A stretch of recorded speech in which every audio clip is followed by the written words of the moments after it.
올해는 종교개혁이 일어난 지 500주년이 되는 해입니다. 그리고 오늘 한국교회와 전세계 교회가 종교개혁주일 500주년으로 지키게 되는 거룩한 날입니다. 1517년도에 로마 캐톨릭의 부패함을 맞서서 마틴 루터가 95개 조항을 비텐베르크 성당에 반박문을 붙이면서 종교개혁의 횃불을 들기 시작했습니다. 바로 그 종교개혁을 통하여 우리가 속한 이 개신교, 개혁교회가 탄생하게 된 것입니다. 이 개혁교회를 리폼드 조치라고 말합니다. 다시 말하면 이것은 일회적인 개혁이 아니라 하나님 앞에서 날마다 개혁되어져야 된다. 이 진행형의 형태를 바로 띠고 있는 것이 개혁교회의 전통입니다. 사랑하는 성도 여러분, 저와 여러분은 날마다 일신우일신 날마다 하나님 앞에서 개혁되어져야 되는 존재임을 하나님 앞에 고백하는 이 예배가 되기를 소망합니다. 올해 한 해 동안 500주년 기념으로 수많은 컨퍼런스와 또 심포지움이 열렸습니다. 그때마다 한국교회 많은 신학자들과 또 목사님들이 내렸던 결과는 동일했습니다. 16세기 1517년도에 일어났던 종교개혁 당시의 로마 캐톨릭 교회와 지금 한국교회의 현실이 너무나 똑같다는 것입니다. 형식만 남아있고 은혜는 사라져버린 그 예배, 또 성직자들의 성적으로 도덕적으로 부패한 모습들, 또 신학적으로 무지한 목회자들, 또 교회 안에 직분을 권력으로 삼아 남용하는 교권주의, 이와 동일한 기복주의, 세속주의, 이와 같은 모든 모습들이 500년 전 로마 캐톨릭 교회 안에 있었던 모습이 지금 한국 교회 안에 그대로 남아있다는 것입니다. 이들이 이런 말씀을 하시더라고요. 그때보다 개혁하기가 훨씬 더 어려운 상황이 되었다. 이것이 결론이었습니다. 사랑하는 성도 여러분, 이 조국의 교회를 어찌하면 좋겠습니까? 우리는 종교개혁의 정신 몇 가지를 알게 됩니다. 첫 번째는 이것은 투쟁과 상대방을 저주하고 상대방을 비난하는 데서부터 종교개혁은 시작되지 않는다는 사실입니다. 바로 나로부터의 개혁입니다. 그래서 얼마 전에 매스컴을 통해서 한국교회는 나부터 무엇을 하겠습니다라는 캠페인을 벌이게 되었습니다. 우리 사랑하는 성도 여러분, 혹시 집에 가시기 전에 여러분의 성경책이나 찬송가에다가 나부터 뭐 하겠습니다 한번 적어보시는 일들이 있기를 바랍니다. 세상을 향한 돌을 던지는 것, 세상을 향한 비난과 정죄와 분노를 통해서 개혁을 이루어지는 것은 아니랍니다. 바로 나로부터 내가 하나님 앞에 엎드리고 내가 하나님 앞에 진실하게 서게 될 때 개혁은 이루어진다는 사실이죠. 또 한 가지 개혁의 정신은 바로 복음으로 돌아가는 것입니다. 여러분, 종교개혁가들의 3대 슬로건을 기억하십니까? 솔라 피데, 오직 믿음으로, 솔라 그라시아, 오직 은혜로, 솔라 스크랍투라, 오직 성경으로. 이 세 가지 슬로건을 외쳤습니다. 이 세 가지 슬로건을 하나로 합친다면 오직 예수로입니다. 한번 따라 해봅시다. 오직 예수로. 이 오직 예수로라는 단어를 다른 말로 바꾼다면 오직 복음으로라는 단어로 우리가 사용할 수가 있습니다. 오늘 말씀을 통하여 그러면 그 복음이 무엇입니까? 복음을 알아야 복음으로 돌아갈 것 아닙니까? 오늘 사도 바울의 여정을 통해서 이 복음의 본질을 좀 깨닫게 되기를 바랍니다. 사도 바울은 3차 전도여행을 마치고 지금 예루살렘 교회에 들어가게 되었습니다. 이제 체포당하게 되고 이제 로마로 압송당하게 되죠. 사도 바울은 로마에 들어갔을 때 유대인들에 의해서 모함과 오해를 받았습니다. 그래서 수많은 구타를 당하게 되죠. 여기는 두 가지 이유가 있었습니다. 첫 번째는 사도 바울이 율법을 지키지 말라라고 말했다는 오해와 모함 때문이었습니다. 사랑하는 성도 여러분, 사도 바울은 율법을 지켰습니까? 안 지켰습니까? 지켰습니다. 안식일을 지켰고 유대인들의 율례를 또한 절기를 다 지켰습니다. 그리고 자기의 제자인 디모데에게 할례를 하라고 직접 말한 사람이 바로 사도 바울이었습니다.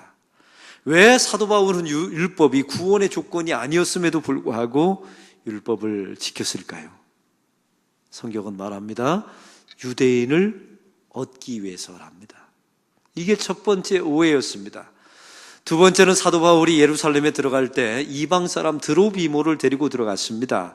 그런데 유대인들이 오해한 겁니다. 예루살렘에 들어갔지 사도 바울이 성전에 이방인을 데리고 들어간 건 아니었거든요.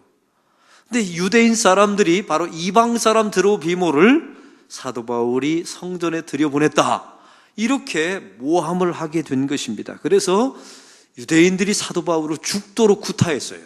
예루살렘 바로 이 도시 안에서 말입니다. 이 모습을 지켜봤던 천부장, 로마의 천부장이 이 사도 바울을 결박해서 쇠사슬을 채워서 데리고 가게 됩니다. 유대인들이 데려오면서 계속 구타하자마자 이 천부장이 사도 바울을 높은 계단에, 더 이상 때리지 못하도록 높은 계단에 사도 바울을 올려놓게 됩니다. 이게 오늘 본문의 외적인 상황이었습니다. 이때 사도 바울은 이 천부장에게 정중하게 고급 헬라어를 쓰면서 말합니다. 내가 당신에게 한 말씀 올려도 되겠습니까? 나에게, 저 유대인들에게 간증할, 말할 수 있는 기회를 달라고 부탁합니다. 이 천부장이 바로 그 부탁을 듣고 사도 바울을 계단 높은 곳에 올려놓고 말할 수 있는 기회를 줍니다. 이게 간증할 수 있는 기회, 설교할 수 있는 기회를 준 거예요. 사랑하는 성도 여러분, 이 사도 바울은 하나님의 복음을 전하기 위해서 예루살렘에 입성했습니다. 그 수많은 자기의 제자들의 만류에도 불구하고 나는 주의 복음을 전하다가 죽을지언정 나는 복음을 전한다는 각오를 가지고 예루살렘에 올라오게 되었죠. 근데 그 예루살렘에서 사도 바울은 구타를 당하고 오해와 모함을 당합니다. 사랑하는 성도 여러분, 진실된 사람은 살다 보면 오해를 받게 되어 있습니다. 창조적인 사람, 시대를 앞서가는 사람 치고 오해를 받지 않은 사람은 없었어요. 예수 믿으려면 오해를 각오하셔야 합니다. 모함 받아도 됩니다. 여러분, 그러나 하나님께서는 이 모든 오해와 모함조차도 이 바울을 하나님의 복음 증거하는데 기회로 삼아주셨다는 사실입니다. 할렐루야. 우리 하나님은 선만 사용하시는 게 아니에요. 하나님은 여러분이 무고하게 모함받고 어떤 때는 억울하고 오해받을지언정 그 모든 상황을 통해서도 하나님은 일하십니다. 그리고 하나님은 악조차도 하나님의 복음 성취하는데, 하나님의 복음을 이루시는데 사용하시는 하나님이십니다. 하나님은 여러분의 건강만 사용하시는 게 아니에요. 여러분의 질병조차도 하나님의 도구로 하나님의 역사, 여러분을 연단하고 여러분을 바꾸고 여러분을 갱신하고 개혁하는데 하나님이 사용하시는 줄로 믿습니다. 여러분이 이렇게 폭넓게 선과 악을 받아들이셔야 합니다. 오늘 말씀에 보면 사도 바울을 통해서 오늘 역사하시는 하나님의 손길을 보게 됩니다. 여러분, 복음으로 돌아가라는 이 말씀 속에서 사도 바울의 인생을 보십시오. 이제 사도 바울이 간증하게 됩니다. 이렇게 간증하게 되죠. 나는 유대인 중에 유대인이었습니다. 나는 가말리엘 문화에서 공부한 석학입니다. 나는 태어나기는 길리기아 다소에서, 지방에서 태어나지만 생활은 예루살렘에서 했습니다. 나는 율법의 엄격한 교육을 받았습니다. 너희 모든 사람들처럼 나는 하나님에 대하여 열심인 사람이었습니다. 이렇게 이제 설교를, 간증을 시작합니다. 여러분, 이 말씀을 보면 사도 바울이 또 자랑하는가 보다 이렇게 생각하는데, 오늘 본문은 사도 바울이 자랑하는 내용이 아니에요. 오히려 자신의 치부와 자신의 허물을 드러내기 위해서 하는 말입니다. 여러분, 이게 무슨 말이었을까요? 나는 형식은 완벽하게 지키는 사람이었습니다. 그러나 하나님을 사랑하는 사람, 이웃을 사랑하는 그 율법의 정신은 지키지 않는 사람이었습니다. 나는 껍데기였습니다. 나는 하나님 앞에서 열심은 부렸지만 그것은 결국 나의 유익을 위해서, 나의 의의를 위해서 살아왔던 나의 자기 숭배주의자에 불과했던 것입니다.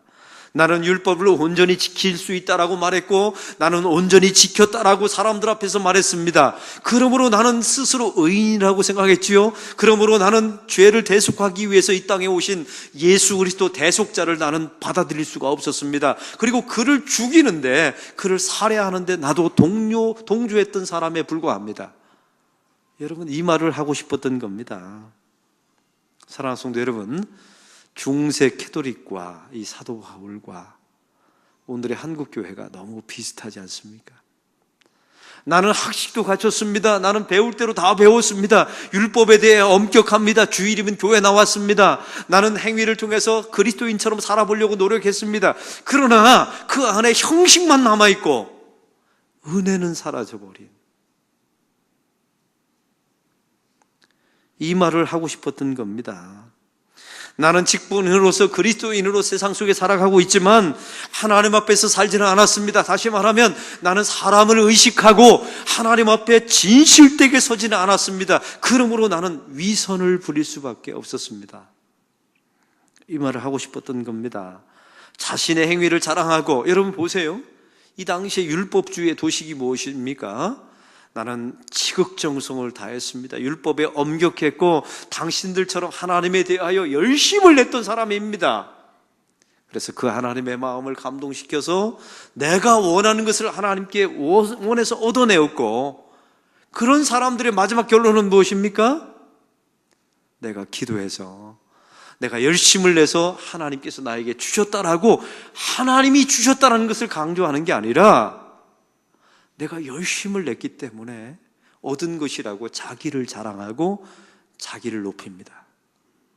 여러분, 이게 율법주의의 도식이며 타락한 로마 교회의 도식이며 지금의 세상에 세속화된 모든 종교의 도식이에요.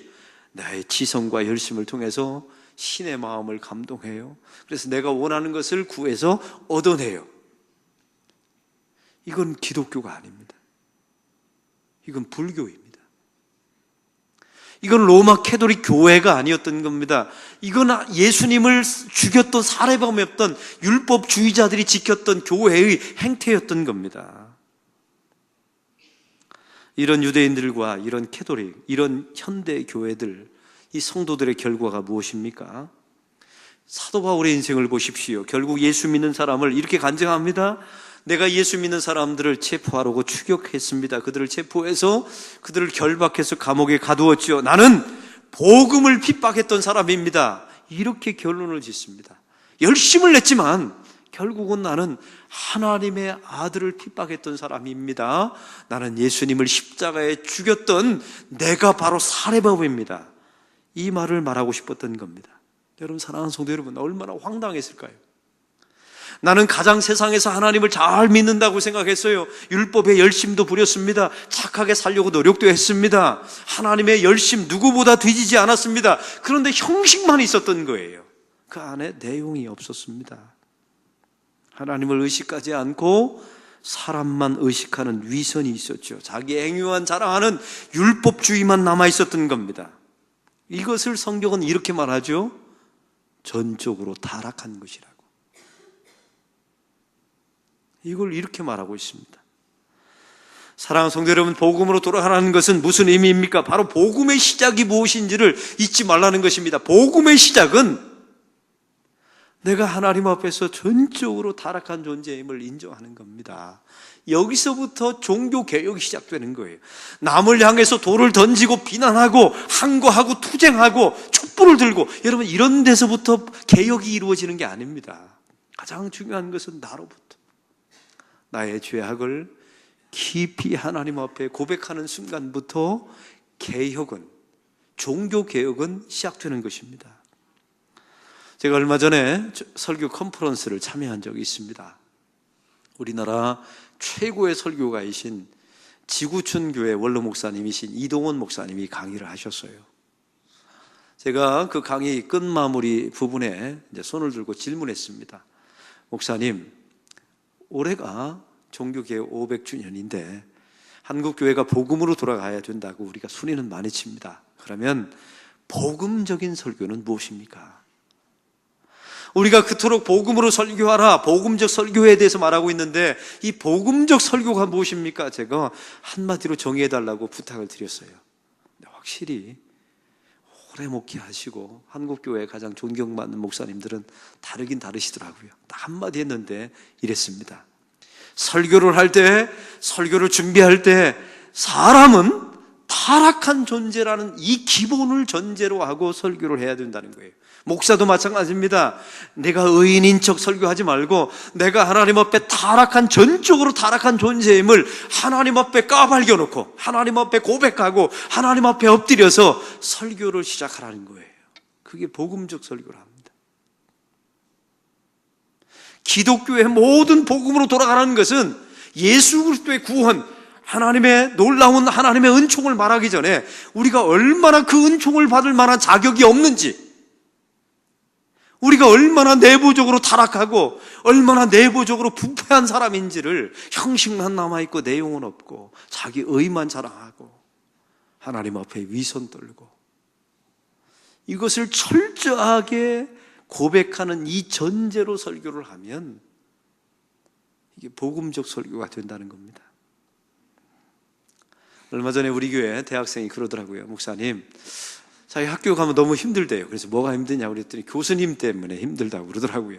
그러면서 목사님, 학교에는 두 종류의 교수님이 있는데요, 어떤 교수님인 줄 아세요? 그래서 저는 착한 교수님, 나쁜 교수님 이렇게 말할 줄 알았더니 애가 이러더라고요. 목사님, 교수님은요 이상한 교수님이 있고 더 이상한 교수님이 있어요. 그러더라고요. 제가 그걸 가지고 이런 마음이 들었어요. 여러분, 교회 안에도 목사도 교인도 마찬가지예요. 우리는 사람을 나눌 때 착한 사람, 선한 사람, 악한 사람 이렇게 나누죠? 아니요. 성경은 그렇게 사람을 나누지 않아요. 어떻게 나눌까? 악한 사람, 더 악한 사람. 이것만 존재합니다. 여러분, 이걸 인정하셔야 돼요. 저는 온천천에 가끔 걸으면 요즘 이렇게 개를 끌고 다니는 애견주들이 많아요. 그런데 이게 쇠파트 비슷한 걸 끌고 다니면요 확 달려드는 경우가 있어요. 그럼 제가 제발 이제 끈을 묶고 다니라고 하면요 그 견주들이 다 동일하게 하는 말이 있어요. 우리 개는 안 물어요 그래요. 근데 얼마 전에 매스컴에서 이 동물 심리학자가 그런 말을 했어요. 세상에 안 무는 개는 없답니다.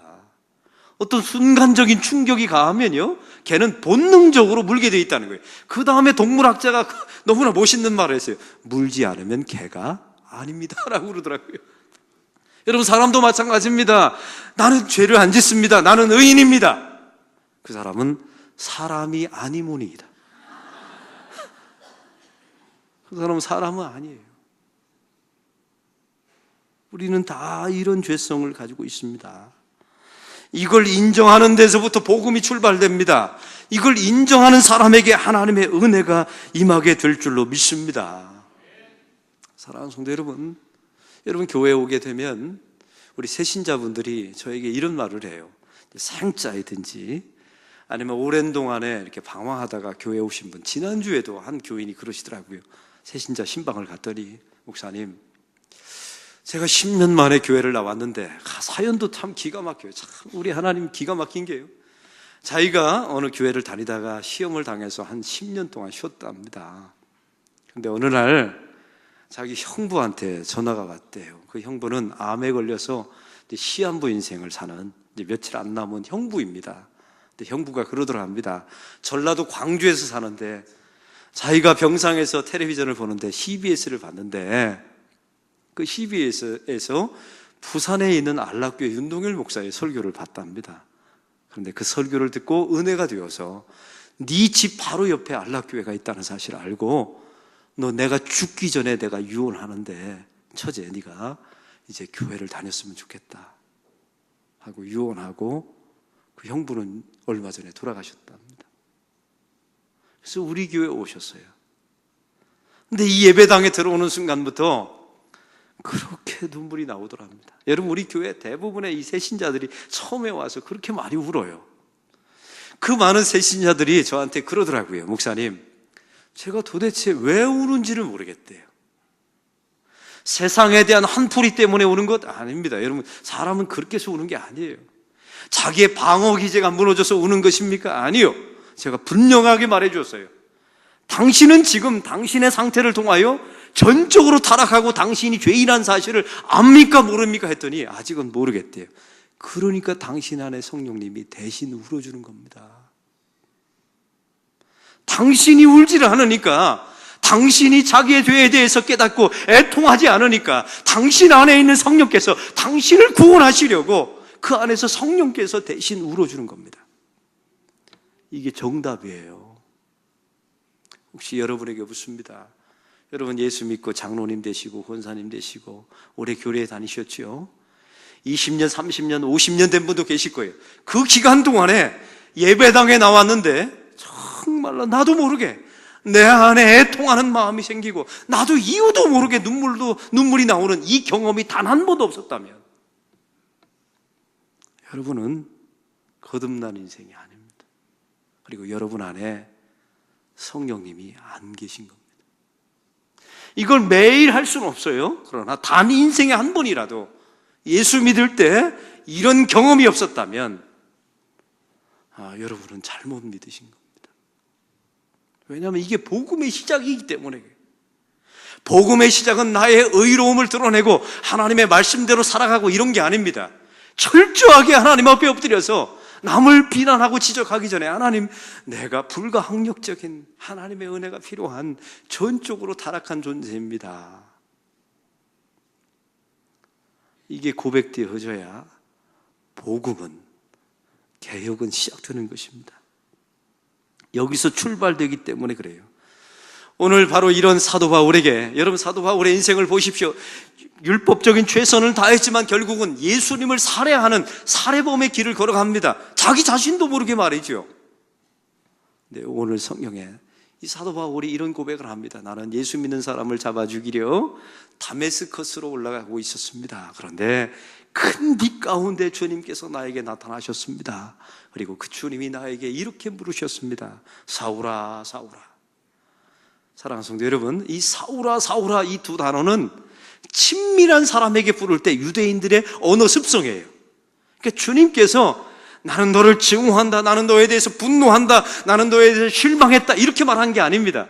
사울아, 사울아, 네가 어찌하여 나를 핍박하느냐, 이렇게 물으시죠. 이때 사도 바울이 뭐라고 말합니까? 내가 어찌하여 주를 핍박하였나이까? 맞죠? 내가 핍박한 줄도 모르고 핍박해요.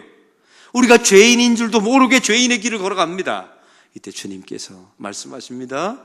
내가 핍박하는 예수라라고 말합니다. 그리고 그 자리에서 큰 빛 가운데 사도 바울은 꼬꾸라집니다. 도망갈 수도 없고 피할 수도 없는 맹인의 상태로 들어가게 됩니다. 사랑하는 성도 여러분, 바로 여기에 복음의 두 번째 과정이 있습니다. 하나님께서 만세전부터 사랑하시고 예정하신 사람은 우리 주님께서 끝까지 추격하셔서 그를 덮치십니다. 그리고 큰 빛 가운데 나타나시죠. 왜? 저 같으면 벼락과 번개로 나타날 텐데, 아니면 한번 당해봐라 하고 큰 우박으로 때릴 텐데, 왜 우리 주님은 빛 가운데, 큰 빛 가운데 정오 12시에 나타났을까요? 여기는 몇 가지 이유가 있습니다. 첫 번째 이유는 이 정오라는 것은 세상의 가장 밝은 빛을 상징하는 게 태양 아닙니까? 근데 그보다 더 큰 빛으로 우리 주님이 나타나셨어요. 왜요? 우리 주님이 나타나면 세상은 다 어둠이 되는 겁니다. 지금까지는 세상의 돈의 가치, 명예의 가치, 세상의 힘의 가치가 태양이었어요. 그런데 예수님을 만나면 예수님이 우리의 유일한 태양이 되시고 빛이 되시고 세상의 모든 가치는 다 어둠이 되는 겁니다. 이 놀라운 경험이 나타나는 거고요. 또한 두 번째는 이사야 6장에 보면 이사야를 부르시는 장면이 나옵니다. 그 부르심의 장면이 이 장면과 똑같아요. 하나님의 강력한 빛 가운데 하나님의 영광이 드러나게 됩니다. 이때 이사야가 이렇게 말합니다. 내가 말하되 화로다 나로 망하게 되었도다. 나는 입술이 부족한 사람입니다 라고 고백합니다. 이사야는 단 한 번도 이런 고백한 적이 없어요. 하나님의 영광이 하나님의 부르심 가운데 강력하게 나타나자 나로 망하게 되었도다. 화로다, 재앙이로다. 나의 입술이 부정해졌습니다 라고 고백합니다. 그때 주님께서 숯불을 가져다가 그의 입술을 지져버리세요. 그리고 그를 정결케 하셔서 그를 사도로, 그를 선지자로 부르시게 되죠. 이 장면 그림을 그대로 다마스커스에서 우리 주님께서 바울을 부르시면서, 사울을 부르시면서 동일하게 보여주신 거예요. 왜? 이 사울은 이미 구약을 알고 있는 사람이거든요. 그래서 이사야 6장의 말씀을 떠올리면서 이게 바로 하나님께서 나를 부르시는 장면이구나, 이걸 깨닫게 되는 겁니다. 또한 우리 주님께서 큰 빛으로 나타나신 세 번째 이유가 있습니다. 이 사울은 자기 자신을 단 한 번도 어둠이라고 생각한 적이 없어요. 근데 강력한 빛 가운데 나타나시자 사울의 눈을 멀게 하셨습니다. 왜요? 이제 봐라, 네가 어둠이다. 너의 열심과 너의 위선과 너의 자랑을 위해서 살아왔던 너의 모든 인생이 봐라, 이게 어둠이다. 이걸 말씀해 주시고 그를 꼬꾸라뜨리십니다. 저항할 수 없는 사람으로 만들어 놓으시죠. 이게 하나님의 복음입니다. 사랑하는 성도 여러분, 성도는 그러므로 오늘 세 번째 과정으로 11절에 들어갑니다. 사람의 손에 끌려 내가 다메스커스로 들어갔다라고 말합니다. 지금까지는 자기의 힘과 노력과 의지를 가지고 살아왔죠. 이제는 눈이 멀어서 내가 할 수 있는 것이 아무것도 없어진 거예요. 이제는 사람에 의해서 끌려서 다메스커스로 들어갑니다. 이게 성도의 복음의 인생이에요. 저는 목회를 하면서 나이가 52살이 되면서 한 가지 깨달은 게 있습니다. 점점 시간이 지나면서 내가 하는 게 아니구나, 이런 걸 알게 되고요. 내가 열심, 하나님 빼놓고 하나님 앞에서 살지 않는 나의 열심은 결국 안 좋구나. 내 안에 계신 하나님께서 끌고 가시면 끌려가야 되는 것이 맞구나, 이걸 점점 깨닫습니다. 여러분 보시기에 제가 좀 철이 드는 것 같습니까? 아니면 망가지는 것 같습니까? 어떻게 생각하세요, 여러분은? 여러분, 나이가 들면서 고집센 노인으로 바뀌는 사람들이 얼마나 세상에 많습니까? 자기 의지, 자기 생각, 자기 감정. 근데 성경은요, 그렇게 말하고 있지 않아요. 복음을 접한 사람들은 자기의 전적인 타락을 말하고 하나님의 추격과 그의 덮치심에 불가항력적인, 저항할 수 없는 존재로 바뀌고, 그 다음에는 끌려다니는 인생, 성령께서 이리로 가라면 가고 저리로 가라면 가고 서라면 서고, 이런 인생으로, 순종적인 인생으로 바뀝니다. 이게 복음으로 돌아가라는 이야기입니다. 오늘 사도 바울의 설교를 보십시오. 이렇게 말합니다. 1절에 보면 부용들아 라고 말합니다. 나를 지금으로 때리는 유대인들을 향하여 나의 아버지들아 라고 말합니다. 어디에도 분노와 어디에도 원망과 어디에도 증오가 없어요. 왜냐하면 복음을 전하는 사람들은 본래 복음다운 방법으로 전해야 되거든요. 세상을 바꾸는 사람들을 보십시오. 그들은 수많은 저항과 칼과 창으로 합니다. 여러분, 이래서 세상이 바뀐 적이 있나요? 그것은 다시 보복으로 돌아옵니다. 그러나 눈물로, 은혜로 나의 아버지들아, 사울아 사울아 이렇게 친근하게 부르셨던 그 주님의 음성처럼 이렇게 세상을 향하여, 교회를 향하여, 자기 자신을 향하여 나갈 때 사람은 그제서야 바뀌는 겁니다. 그리고 성령께서 함께 하시면 나의 부패하고 타락한 모든 존재가 벌거벗겨집니다. 그리고 여러분이 안으로도 여러분 안에 계신 성령께서 여러분을 울게 하십니다. 사랑하는 성도요, 어떤 교인들은 일평생 예수를 믿으면서 이런 경험이 있다는데 왜 어떤 교인들은 이런 경험이 없을까요? 하나님 앞에 기도하세요. 하나님, 제가 이 일을 못 해냅니다. 내 안에 계신 성령께서 나의 모든 죄악을 드러내는 탄식이 있게 하옵소서. 그래야 병도 낫고, 그래야 여러분의 마음의 상처도 치유되고, 그래야 교회도 회복되어지고 여러분의 가정도 온전하게 될 줄로 믿습니다. 그리고 주님께서 끝까지 추격하셔서 결국 여러분을 덮치셔서 여러분을 만들어내시는 그 하나님의 은혜, 여러분의 모든 인생과 삶을 맡기십시오. 그럴 때 이 복음다운 하나님의 백성으로 돌아가는 역사가 일어나게 될 것입니다. 한 가지 이야기만 하고 말씀을 마치겠습니다. 국민일보 2017년도 10월 9일자 기사입니다. 제목은 이렇게 써 있었습니다. 출가했던 교회 저격수 열혈 크리스찬이 되다.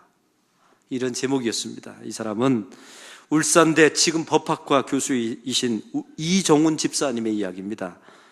이분은 1993년도 동국대 불교학과에 전액 장학생으로 입학을 합니다. 2학년 때 얼마나 감동을 받았는지 머리를 감고 출가를 합니다.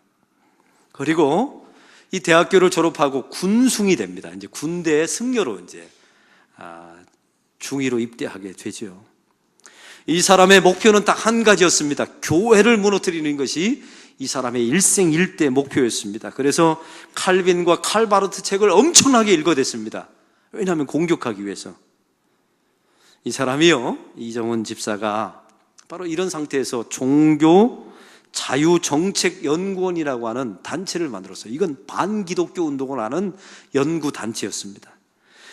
기독교를 종교 편향단체로 몰아붙이면서 법제화를 만든, 이 기독교가 세상에 전달되는 장치들을 다 막아내는 거예요. 이 사람이, 이정훈 씨가 이룬 4가지 일이 있습니다. 기독교가 엄청난 타격을 이 사람 때문에 받는데요. 첫 번째는, 여러분 고려은단 회장님을 아십니까? 이분이 그 경부고속도로에 가면 지저스 러브 유라고 큰 대형 간판을 만들어 놓은 거 보신 적 있나요? 고속도로 다니시면서 너무 이렇게 좋은 전원주택 이런 거 보지 마시고 그런 간판이 도대체 뭐가 써 있나 보세요. 어마어마한 간판에 지저스 러브 유라고 써 있어요. 예수님이 당신을 사랑합니다. 이걸 이정훈 씨가 법에 건 거예요. 왜냐하면 본래 전체 광고판에는 종교를 담아내서는 안 된다라는 법령이 있었어요. 이걸 들이대면서 봐라, 이건 기독교 소개하는 내용이니까 저 간판 내리게 하라. 이때 고려은단, 그분이 소망교회, 제가 섬겼던 소망교회 장로님이셨어요. 이분이 또 열받았잖아요. 그래서 어떻게 했냐면 지저스 러브 유를 자기 회사 로고로 삼아버렸어요. 무슨 얘기인지 아시겠죠? 이건 내가 종교를 말한 게 아니라 이건 고려은단 회사 로고다 해가지고 다시 걸었어요. 또 이 일에 피해를 입힌 사람이 이정훈 씨였습니다. 이정훈 씨는 여기서 그만두지 않고 공립학교에서 종교활동을 금지하라고 이 법령을 이 사람이 내가지고 이걸 이루어버렸어요. 그래서 대광고등학교 안에 얼마나 많은 문제가 일어났습니까? 기독교 학교인데 이제 기독교를 전하지 못하는 학교가 돼버리게 만든 주범이 바로 이정훈 씨였어요. 세 번째는 공무원의 종교 중립화를 이루라고 정부를 압박해서 이걸 법제화시킨 사람, 이정훈 씨였습니다. 네 번째는요, 여러분 옛날에 20년 전, 15년 전에는 기억나십니까? 우리가 대통령 선거, 국회의원 선거를 할 때 교회 내에도 투표소가 설치된 적이 있었어요. 이걸 안 된다고 막아선 사람이 이정훈 씨였어요. 왜 교회 안에서, 종교 집단 안에서 국회의원, 대통령 선거 투표소를 거기다 설치합니까? 학교에다 설치하라고. 이 사람이 주장해서 이 4가지를 다 방해한 거예요. 아주 기독교의 아주 극단적인 저항주의자였죠. 근데 이분에게 놀라운 일이 벌어졌습니다. 2007년도 기독교를 공격하기 위해서 CTS를 보게 된 겁니다. 내가 이제 트집을 잡아야지 보는데 마침 그때 서울중앙선결교회 한기채 목사님이 설교가 나와 있는데 설교 제목이 저는 죄인입니다 라는 제목이었답니다. 저 목사 슈하네, 너나 잘하세요, 이렇게 말하려고 입으로 꺼내는데 혀가 굳어졌답니다. 그리고 자기의 정수리부터 발까지 강력한, 자기가 일생 동안 한 번도 경험해보지 못했던 강력한 전류가 쏟아지면서 그 자리에서 꼬꾸라졌답니다. 그리고 그 순간에 자기 내면 속에 그 얼마나 인간적으로 부패했는지, 자기는 의인인 척, 자기는 정의로운 척 지금까지 살아왔는데 내 내면에 얼마나 부패한 것이 있는지를 하나님께서 모든 세포를 통해서 다 보여주시더라 합니다. 그리고 그 자리에 꼬꾸라져서 하나님, 저는 죄인입니다. 예수님이 바로 구세주이며 나의 메시아입니다. 그 자리에 엎드려서 이 사람이 항복했습니다. 이 사람이 2008년도에 서울대 박사학위를 받고 울산대 교수로 가서 종교 자유로 이제 마음 놓고 기독교를 선포하도록 만드는 법제를 만드는 연구를 하고 있습니다. 이 울산대 이정훈 교수를 보세요. 죄 짓는데 자기 모든 인생을 썼습니다. 하나님께서 어느 날 텔레비전을 보는데 2008년 어느 날 한기채 목사님을 통해서 선포된, 나는 설교도 제목도 참 그날 기가 막히죠. 나는 죄인입니다. 이 말씀이, 이 성령님이 그를 그 순간에 덮친 겁니다. 그래서 그의 인생 전체가 바뀌는 역사. 하나님, 저는 죄인입니다. 이렇게 고백하고 하나님의 은혜를 선포하는 사람으로 바뀌었지요. 이게 복음의 능력입니다. 이런 복음의 능력이 한국교회 안에, 저와 여러분의 삶 속에, 가정 안에 일어나기를 주의 이름으로 축원합니다. 하나님 아버지, 오늘 말씀을 통하여 복음으로 돌아가라. 500년 전에 로마 캐톨릭이 타락했지만 그 동일한 모습이 한국교회 안에 나타나고 있습니다. 이 조국의 교회를 불쌍히 여겨 주옵소서. 이 사도 바울의 설교처럼 부형들아, 나의 아버지들아, 그는 칭호도 없었고 분노와도 없었습니다. 가슴을 끌어안고 하나님, 저들을 불쌍히 여겨 주옵소서. 이런 마음으로 설교했으며 자기의 전적인 타락을 사람들 앞에 공개적으로 고백했습니다. 그리고 불가항력적인 하나님의 추격과 그 하나님의 은혜의 덮치심으로 내가 구원받은 백성임을 말하고 있습니다. 하나님, 우리도 이런 방식으로 복음으로 돌아가게 하시사 복음다운 하나님의 백성으로 바뀌어지는 역사, 이제는 내가 변화되는 주체가 아니라 주께서 나를 끌고 가시면 끌려가는 믿음의 순종의 사람들 되게 하옵소서. 하나님이여, 나이가 점점 들어가면서 고집센 노인으로 바뀌지 말게 하시고, 하나님이 끌려가면 끌려가는 대로 순풍에 돛달듯이 물결에 따라 하나님의 인도하심 따라 온전하게 순종하며 복종하며 살아가는, 복음으로 돌아가는 하나님의 백성들 되게 하옵소서. 예수 그리스도의 이름으로 기도하옵나이다. 아멘. 우리 다 같이 일어나셔서